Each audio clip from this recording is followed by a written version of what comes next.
I'm going to be talking about a subject today that it's a rough story for me. It's a story I haven't shared publicly, and it's very difficult, but it's something that I hope will be very valuable to you, as it has been to me. I know you guys have been going through your Red Stuff series over the course of the last several weeks, and if you would, Greg, pull up that first slide. I know that H brought in pieces of pie for everybody. Is that right? It's peach pie. This is the best I could do. This is cake, but I don't have any cake. So this is my poor attempt to gain favor with you all by just showing you a piece of cake. I couldn't believe he did that. I thought that was so cool. When I get the opportunity to do this, it's difficult in the sense because when you're up here, you're supposed to have it all together. You're supposed to be the one in the room that has this incredible relationship with God and is almost blameless in a lot of ways. And I'm not that guy, but I also have a burden that sometimes I think about it in terms of, if I have the opportunity to do this, I want to make sure that whatever I share with you all is something that I've shared with myself first. So it leads me to become what I would like to think is painfully transparent. And I think you're going to see that today if I do this well enough. But it also leads me into a position of a greater responsibility in the eyes of God. If we look at in the book of James, in chapter 3, verse 1, James says, "Not all of you should become teachers, for you who teach in the church are going to be judged more strictly." And one of my favorite authors put it this way. He had said, "So the principle behind the judgment is you will be judged because you knew what you should do. And the assumption is teachers, by teaching, are claiming to know what they ought to do, and therefore have greater judgment if they fall short." It's kind of heavy, isn't it? But that's part of the burden that I'm carrying this morning. I came to H a couple of months ago, and I shared with him this story, and I said, "Look, if you ever need me to fill in, I feel like this is something that I just have to share. It's something that I ought to do. And it's not going to be easy for me, but I hope that you find it valuable, because it has fundamentally transformed my faith, as I hope it does yours, as you can use me as an example." So let's jump into this.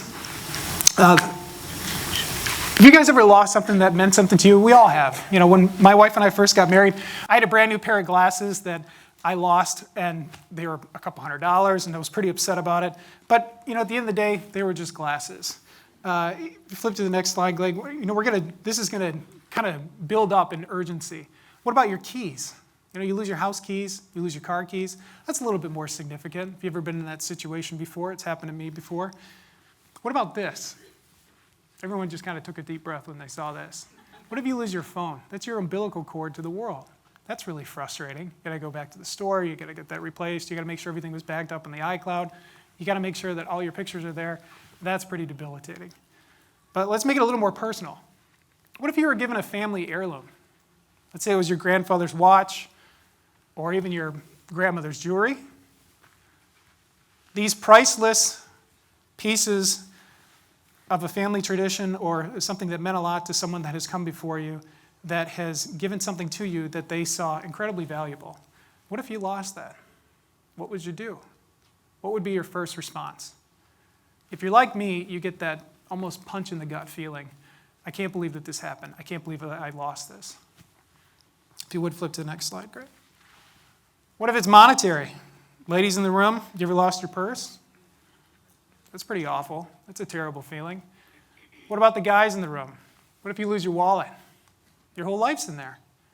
You got your social security card, driver's license, everything has to be replaced. Thankfully, it's all replaceable. But you still have that feeling, that gut-wrenching feeling of, I've got to find whatever it is that I lost. Now, what's important about this is we've all been there. I think every one of us can relate with losing something of value. But I want to talk about the response. The response in those moments is to search for it, right? You're searching, you're flipping over couch cushions, you're looking under tables, you're looking at every drawer, trying to find what it is that you lost. And in terms of intensity, you're going to search that much harder if it means that much more to you. So let's look at what God has to say about this. What's interesting, there's 3 parables in Scripture. They call the first 2 the twin parables. But then it leads into the one that's the most important. God has 3 different parables about how he responds when he loses something. And as we'll go through them today, they actually heighten in intensity as you go through them. The first one is the lost sheep. The second one is the lost coin. And finally, the last one is the prodigal son. Now, we're going to go through these rather quickly, but I want you to understand a rhythm and a cadence to each one of these stories that Jesus shared with his followers. Every one of them suggested that God was somewhere in this parable, and the people that Jesus was teaching to were also in the story. So similar to what we're doing today, what I'm sharing with you today is going to be applicable to us, just as God is also present in these stories. So let's look at the first one. I'm just going to read this to you. And you can flip to the next slide, Greg. This is the story of the lost sheep. Now, sheep at the time, during Jesus' time, were seen as property. It was a part of your net worth. It was something that made up how much money you had at the time. So it was important. You wanted to make sure you kept track of all of your sheep. We've all heard the story of having the 99, but if one gets lost, what are you going to do? So in Luke chapter 15, verse 1, it says, By this time, Jesus was hanging out with a lot of men and women that had doubtful reputations. So he was talking to people that had a rough past. And when he was hanging around them, these people were listening intently. The Pharisees and the religious scholars were not pleased. They weren't pleased at all because he hung out with these folks. And Jesus growled, which I think is such a great translation. He was gutturally upset. And he said, I want you to imagine this with me. Suppose that one of you had 100 sheep and you lost one. Wouldn't you leave the 99 in the wilderness and go after that one? And when you found that one, wouldn't you be sure that you would put it across your shoulders, rejoicing and celebrating, so that when you got home, you could tell your friends and neighbors, celebrate with me, I found my lost sheep. And here's where it becomes personal. Jesus says, count on it. There's more joy in heaven over one sinner's rescued life than over 99 good people in no need of rescue. It's a pretty intense statement. So now we'll take it up a notch. Story to the lost coin. So sheep were seen as property. Coin is obviously money. And what happens here? Well, Jesus goes on in verse 8. Or imagine a woman that has 10 coins and she loses one. Won't she light a lamp, scour the house, look in every nook and cranny until she finds it? And when she finds it, you can be sure that she'll call out to her friends and neighbors. And once again, hear this. He says that she will say, celebrate with me, I found my lost coin. And then Jesus hits it home one more time. Count on it. That's the kind of party God's angels throw every time one lost soul turns to God. I don't know about you, but that's a pretty cool image. Thinking about a party taking place in heaven between the angels and God, about someone turning back to him. So now let's get into the most significant story, the lost son. I'm not going to go through this entire story because it is a little bit longer, but what happens in this story is pretty profound. If you're not familiar with it, and maybe this is the first time you've come out to church in a while or you've never heard the story before, it's a powerful representation of who God is and how much he loves his children. Because once again, as we saw in the other 2 parables, somebody in the story is God, and then the other subject in the story are us. We are the people. So in this story, God is represented by the father of this prodigal son who decides to come to his dad and say, you know what? I'm going to pretend like you're dead, and I would like you to give me my inheritance, what's coming to me, which is an incredibly rude thing to say at the time. And as that occurs, the son leaves the home, and as he leaves, he takes all the money with him. He squanders all these funds on pretty ridiculous living. I'm sure you're familiar with the story. And he finds himself in this position. He has a job where he's feeding pigs. And he's looking at the food that the pigs are eating, and he's saying, you know what? I could go back and work for my dad, and I could have a better lifestyle as a slave of his than I could actually being here doing what I'm doing today. So he goes back to his dad, and as he's a far ways off, and he's preparing his speech, and he's thinking about how he's going to grovel before his father sees him. And it says, when he was still a long way off, his father saw him. And his father's heart was pounding. And he ran to his son. He embraced him, and he kissed him, which was incredibly rare for that time. You didn't see fathers kissing their children. And he screamed at the top of his lungs, and he said, "My son is here. He's been given up for dead, but he's now alive. Given up for lost, and now found." So, this is the point of the message that's hard for me to talk about. Like I said, I haven't shared this story with a lot of folks, and I hope by the end of this you'll understand this, the reason why. A little over a year ago, my wife and I took a beautiful trip to Sandpoint, Idaho. And I'm not sure if anyone's familiar with that part of the country, but it's truly breathtaking. If you flip to the next slide, Greg.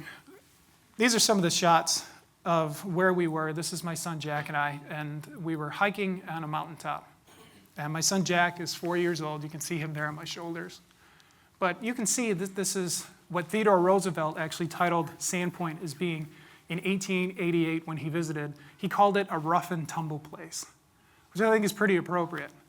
It's not for the faint of heart. If you're an adventurous person and you love being outdoors, it's absolutely breathtaking. It's a lot of fun. But the environment commands a tremendous amount of respect. There's bears, there's coyotes, there's wolves. It's a predatory environment. And when you go hiking, you have to make sure that you're prepared. And when we went hiking, we always had a can of bear spray on our hip. And my father-in-law, who we went out there to visit, both my father and mother-in-law, he would often carry a pistol because you just have to be prepared. So my wife and I had spent the better part of a week out there, and it was just a great week. We were being taken care of by her parents, and it was a wonderful time. We participated in everything that the environment had to offer. There's a beautiful lake. It's one of the largest in the state of Idaho. It's called Lake Pend Oreille. It's truly breathtaking, and that's actually a good picture of it there. And there's actually one more, Greg, if you would flip to that. So you can see how gorgeous this place is. And it's actually the kind of environment where you feel very close to God because it is such a majestic environment. And as the week is coming to a close, and as my wife and I were thinking, I just wish we had one more day. I just wish we had one more day here. We're getting ready to go to the airport, and the morning of us getting ready to go to the airport started just like any other. It was a beautiful summer morning. We'd had some coffee and hung around outside. And my father-in-law had come and he had asked if he and my brother-in-law and my son Jack, our 4-year-old little guy, he was 3 at the time, could head up the mountain road a ways and actually spend some time working on the road. So you see, this environment is so rural, and where their home is located is so rural on the top of this mountain road, that the runoff in the springtime, or even in the summer when it rains, creates these incredible ruts in the road. And you got to fill them in. You got to put dirt, you got to put rocks, or else they're difficult to manage and to navigate. So they head up the mountain road, and they begin to work on that. And meanwhile, my wife and I are doing some chores around the house. We had a brief conversation about, it's getting ready to get time to go to the airport. Maybe one of us should go run up there and get him. And she decided she was going to go and do that, and she grabbed the truck, and she drives up there, and it was at that point our whole world stopped. She came flying back down the road, and I'll never forget it. The windows were still open in the truck, and I heard her yell from the second story of the home, he's gone, he's not here." And I ran outside, and I said, "What are you saying? Who's gone?" And she said, "Jack's missing. Our 3-year-old son is missing. And my brother-in-law doesn't know where he is." And by this point, my father-in-law had come back to the house to help us get ready for the airport, and so he wasn't there. And he just walked away, and nobody knew where he went. And I want to put this in context because you can see this environment. You can see how scary it is, downright terrifying for an adult, let alone a 3-year-old. So the next step, as you can imagine, is, all right, let's go. And this is an actual shot of where he was lost. I had actually taken this picture the day before and sent it out because I was running these hills, trying to get in a good workout, and come to find out, this is where he was lost. This is where some of the ruts in the road were, and this is where he had walked away. It just so happened that I had an actual picture of it. So I'm off. I'm running. And I run up to where my brother-in-law was, and I scream out, "Where is he? Do you know where he is?" And he said, no. He said, I don't know. He just walked away, and I think he went in this direction. And the whole time that I'm running up there, I'm thinking, I'm going to find him. He's going to be here. And this is all going to be a misunderstanding. And I'm going to see him, and don't get upset about this, Chris. It's going to be okay. And it's kind of your self-conscious way of helping to calm you down in something that could have been absolutely awful. So I immediately run into the woods. And I'm thinking, he's going to be here. I'm going to find him. He's going to be behind this rock. He'll be behind this tree. He's going to be right here. And I run into the woods, and I start screaming, Jack, where are you, buddy? Where are you? You need to answer me, buddy. This is Daddy. Where are you? And I can't begin to tell you how deafening the silence was of that forest, of that densely packed forest where it's difficult to walk because it's so thick and there's so many obstacles. I didn't hear anything. I didn't hear the wind. I didn't hear any birds. I didn't hear anything. All I could hear was the sound of my own voice. And it was terrifying. So I spent the next 10 minutes searching, thinking, how far can he go? He's 3 years old. Where can he go? This just happened minutes ago. He's got to be here. And then I thought, all right, well, these first few minutes are so precious. You got to make the right decision. So I think, well, we got to figure out a plan. And I run back to the house. I think, well, if I'll talk with my wife and I'll talk with her family and we'll figure out what's the best way to find him. And so I do that, and I run back to the house. And my fears were confirmed when I saw the look in my wife's face, who also hadn't found him. And I thought, well, surely he's going to show up. It's been 10 or 15 minutes by this point. He's got to be here. And she's got the same petrified look of fear on her face. So does my mother-in-law. And we figured out a plan. I told my mother-in-law, look, call the police. I know it's drastic, and I know, call them immediately. We got to get somebody out here. There's got to be a search team. We got to do this. These minutes are precious. And you may be thinking, it's a little overkill to think that you're going to call the police when he's only been gone for about 15 minutes. 6 months earlier, my in-laws next door neighbor that lived up the mountain road had wandered off into the wilderness in the middle of winter, and they didn't find him until spring. And he had passed away as a result of that environment. So I'm terrified of this place. I know what it's capable of. And I'm thinking it's not too much to ask, get the cops out here now. And meanwhile, I ran away. I ran back up to the spot where I last saw him. And I ran right back into the woods. And this is what I saw. I'm in this environment. And I'm running like crazy. And I'm screaming and yelling. And I'm saying, Jack, where are you, buddy? This is Daddy. You got to answer me. Where are you? Jack, where are you? And as I'm running, I'm jumping over logs. And I'm climbing over rocks. And I'm pulling back bushes. And I'm running through brush. And there's all kinds of creeks and rivers and waterways. And I'm just running. And nothing is getting in the way of me finding him.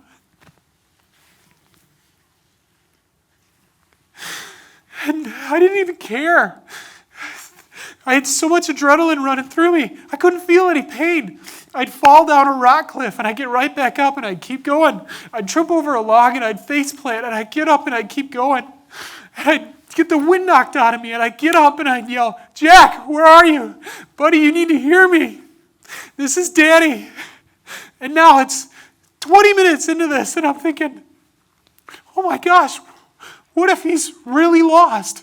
This is the first time that it actually hit me that my 3-year-old son could actually be lost in the wilderness. He could be calling out to me, and I can't hear him. I can't hear anything except the sound of my voice.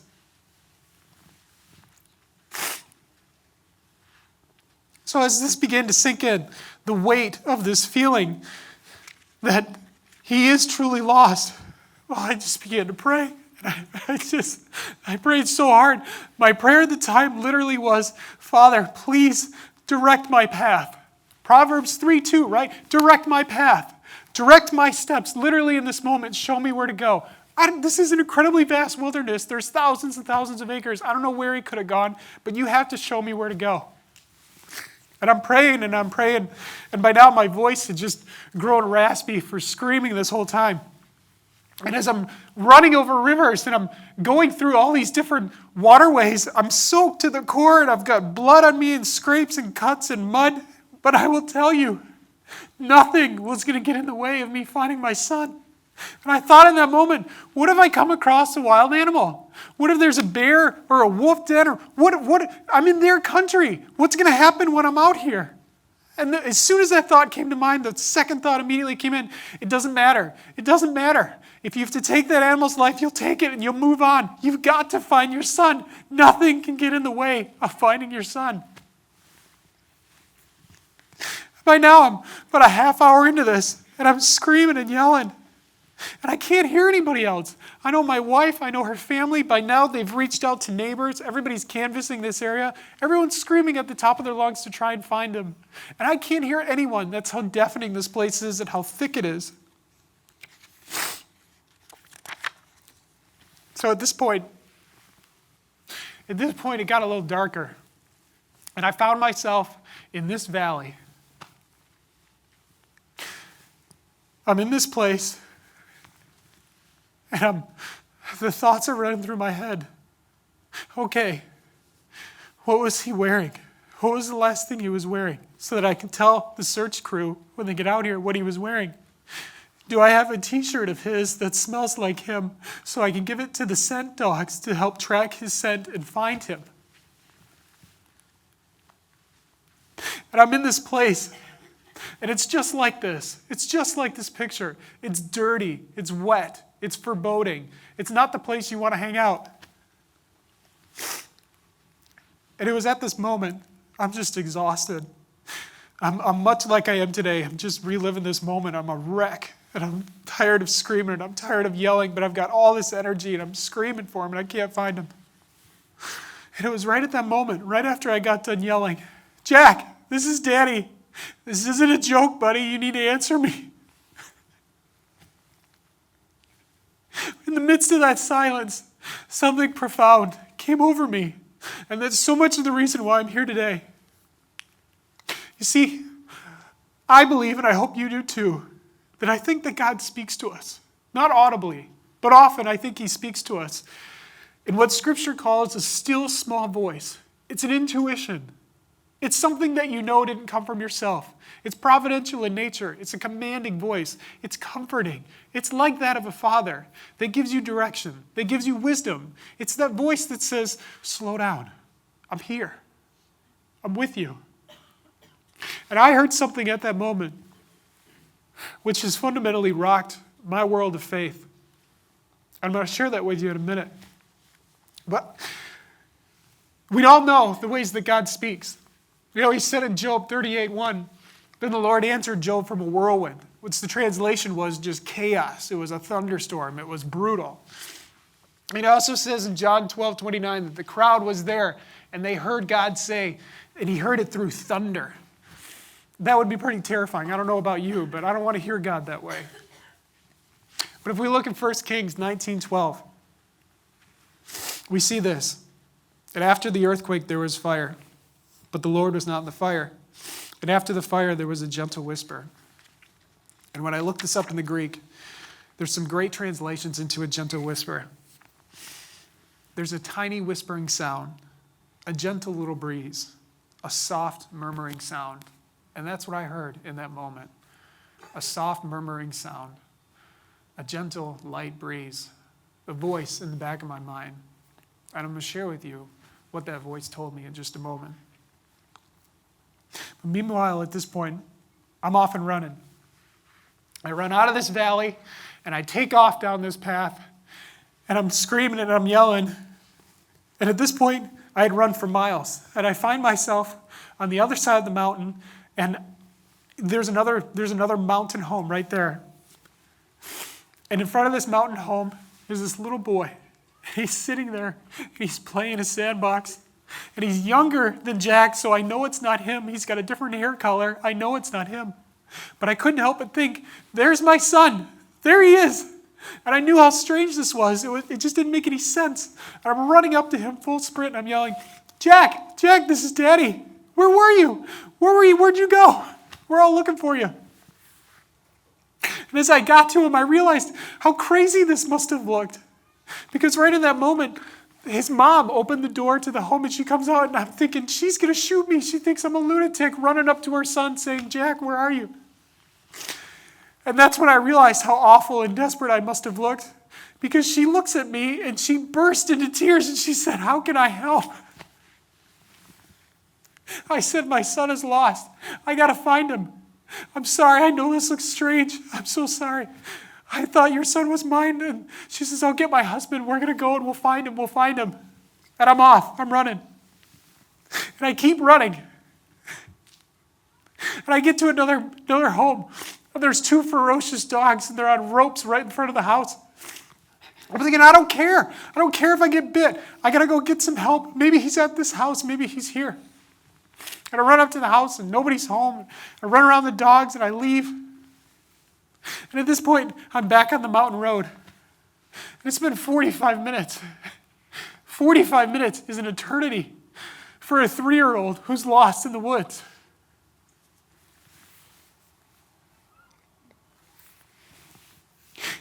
And in the distance, I see a car. And it comes pulling up this dirt road. And this man I'd never met before sticks his head out the window and he says, they found him. They found him. He's okay. They found him. This poor guy gets out of the car and I grabbed him and I hugged him so hard that my tears were soaking his shoulder. I didn't even know him. I said, man, I'm really sorry. He says, it's okay. He's going to be okay. And he just held me.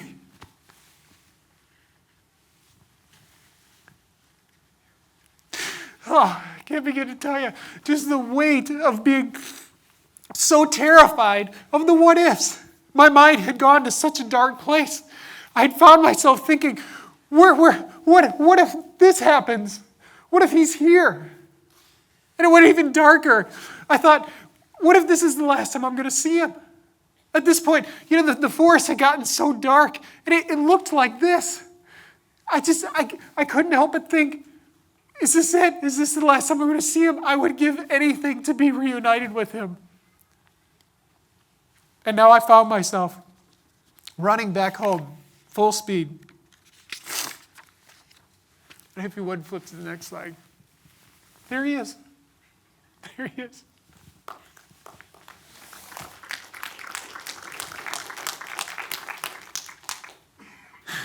And I grabbed him and I held him. And much like what we saw in this morning's teachings, I hugged him and I kissed him. Because he was lost, but now he's found. Just like we sang this morning, we're all prone to wander. But what I want to talk to you about more than anything is that God too is a father. He's a father that is yearning to be with his children. Do you want to know what I heard in that moment? When I found myself in that valley. Do you want to know what that still small voice in the back of my head said?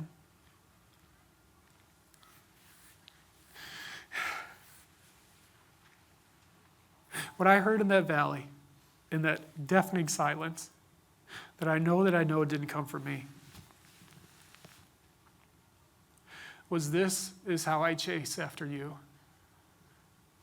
That's what I heard. That in the midst of all of my running, of pulling back trees and jumping over logs and running through creeks, that's what I heard from my Father in heaven. That this is how I chase after you. And I'll tell you, at the time, I didn't care. I didn't care. I just had to find my son. But about a month after this happened, I get home, I'm driving to work, and all this comes crashing down on me like a tidal wave. I thought, he's a father like I'm a father. He chases after me like I chased after my son. That's how much he loves me. I'll tell you, this is hard for me. It's hard to know that this is so true. We learn about this and we hear about it in church. But for me to experience this has fundamentally changed the way that I view how much he loves me. And I wanted to share that with you today because he is a father, and he too is chasing after you this morning, the way that he chases after me, the way that I chased after my son. He is a father that has given up so much to have a close, intimate relationship with you that his son went to the cross to reconcile what's happened in this world so that you can have access to him in a loving, truthful way, like any father-daughter, father-son relationship should be. So hear that this morning. Hear that from me as I've learned in my life that he too is chasing after you this morning. There's no divorce. There's no addiction. There's no bad relationship. There's no financial destruction. Nothing gets in the way of him being a father pursuing you. Just like me running through that forest, trying to find my son, going over every obstacle, he too is a father that is pursuing you, going through every single obstacle to get close to you. Please hear that this morning. I hope my story was helpful to you.